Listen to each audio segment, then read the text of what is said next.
নমস্কার বন্ধুরা, আমি পায়েল আবার চলে এলাম আরেকটি রান্নার ভিডিও নিয়ে। তো আজ আমি বানিয়েছিলাম সোয়াবিনের ধোকার ডালনা।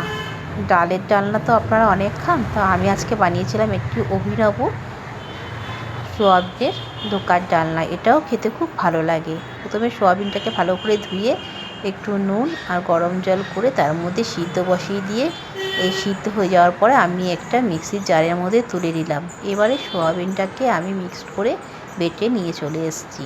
এখানে কড়াইয়ে একটু সর্ষের তেল দিয়েছি, তেলটা গরম হতেই দিয়ে দিলাম একটু মৌরি আর দিয়ে দিলাম একটু কালো জিরে। তারপরে দিয়ে দেবো আমি এই যে বাটাটা সোয়াবিনটাকে বেটে নিয়ে এসেছিলাম সেই সোয়াবিনটা দিয়ে খুব ভালো করে নেড়ে চেড়ে একটু শুকিয়ে যেই আসবে তো দিয়ে দেবো ওপর থেকে একটু লঙ্কার গুঁড়ো। যেহেতু নুন দিয়ে সিদ্ধ করেছিলাম বলে আমি আর নুন দেইনি।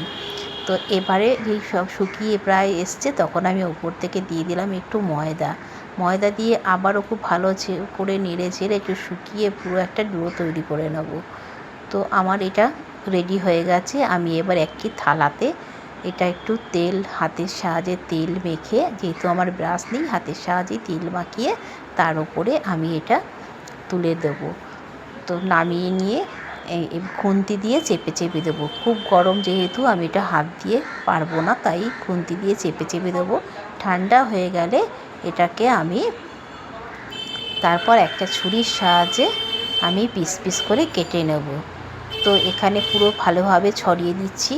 খুবই গরম, দেখতেই পাচ্ছেন ধোঁয়া উঠছে। তো এবারে খুন্তির সাহায্যে ছড়িয়ে দিয়ে এবারে একটু ঠান্ডা হয়ে গেলে এটাকে আমি এইভাবে পিস পিস করে কেটে নেব। একদম বরফির আকারে পিস পিস করে সবগুলো কেটে নেব। এবার এটা কেটে নেওয়ার পরে আমি কড়াইয়ে তেল বসিয়ে দেব। একটু গরমে কড়াই বসিয়ে তার উপরে সর্ষের তেল আবার দিয়ে তেলটা গরম হতেই এই পিসগুলোকে সব ভেজে তুলে নেব। অল্প অল্প করে ভেজে তুলে নেব। এদিকে আমি আর একটু গ্রেভি করার জন্য মশলা করেছিলাম। আদা, জিরে, লঙ্কা বাটা আর ধনের গুঁড়ো আর দিয়ে দিয়েছিলাম হলুদ গুঁড়ো সব, আর একটা টমেটো, সব একসাথে পেস্ট করে একটা পেস্ট রেডি করে রেখেছি। এবারে এইগুলো ভেজে তুলে নেওয়ার পরে আমি দিয়ে দেবো এবার কড়াইয়ে সর্ষের তেল। এবার তেল দেওয়ার পরে দিয়ে দেবো আমি দুটো তেজপাতা আর দিয়ে দেবো একটু গোটা জিরে ফোড়নে দিয়ে এটা একটু ভাজা ভাজা হয়ে গেলে আমি যে মশলাটা করে রেখেছিলাম সেই মশলাটা দিয়ে দেবো।